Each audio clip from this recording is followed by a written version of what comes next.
was first lady, right? The left was so in love with itself for electing a black president that everything Michelle Obama touched turned to gold. Like she had the best style of any first lady ever. No, she didn't. She was like the most glamorous. No, she wasn't. She's the most beautiful. Let's face it, she wasn't. Same way Jill Biden supposedly had the next best style. Not true. Melania, they want you to think she's unattractive and can't wear a dress. Sure. It all started with a fall from grace that no one saw coming. Michelle Obama, once treated like American royalty, has hit a wall, and it's loud, public, and honestly kind of embarrassing. Back when she was First Lady, everything she did was worshipped by the media. The way she dressed was flawless. Her speeches were called groundbreaking. Her presence was labeled iconic, or at least that's what we were told. The truth? Let's just say the glow-up was more hype than reality. Massive ratios. Virtually zero, no views except for like people clicking on the video to go check the comment section and read the comments. Yeah. And man, it just seems like such an embarrassment for the establishment right now, because we were told that Michelle Obama was a messianic figure, and that so many and she would probably believe this, that billions of people love her so much that they'd sit there and listen to her and her eunuch looking brother, who somehow looks more feminine than she does, brother Craig, talk about their childhood. She actually thought she bought, I guess she drank the Kool-Aid, Megyn. Yes, she thought that everyone was going to subscribe. The same thing that happened to Oprah is happening to Michelle Obama, which is like, you've lost your power. And you're starting to realize it. You once had a huge fan base and you were the queen, and you're not. And the numbers are showing it. And your fan base has left and they've moved on to a newer model. That's the way politics in particular works, but it can work that way in television too. Now, fast forward to today, and that golden image is crumbling fast. Her brand new podcast was supposed to be a major hit. Big launch, big platform, big name. Oprah had the biggest audience in the world. And then she went political, completely abandoned the women, and decided to make the race about race instead of her woman card, right? It was Hillary versus Barack for the Democratic nomination back in 2008.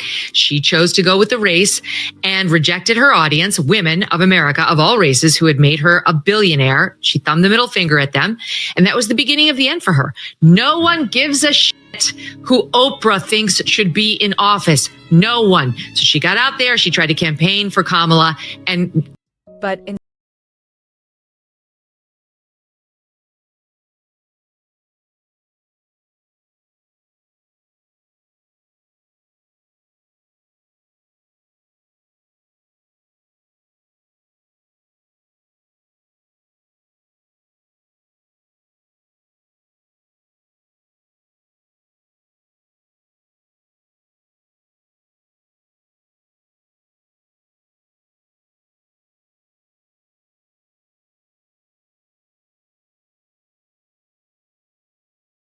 stories.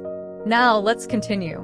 it didn't move the needle at all. She tried to do her same little Oprah shtick in her interview with Kamala, like, Kamala Harris. And people were like, why is she yelling at me? Like, that was one thing on your television in 1990.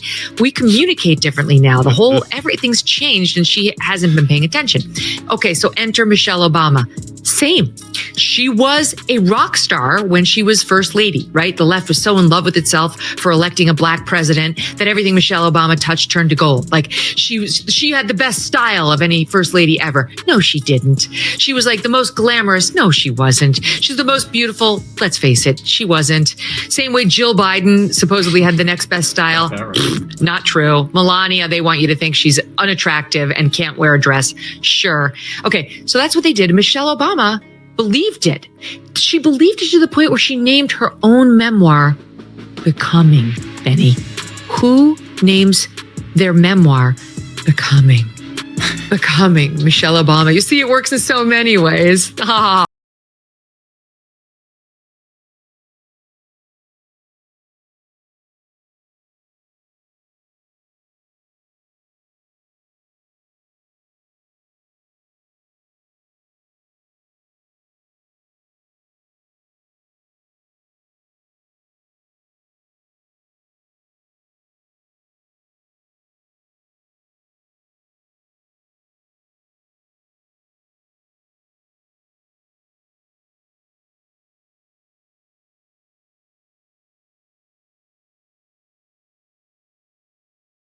in 2008 during the Democratic showdown.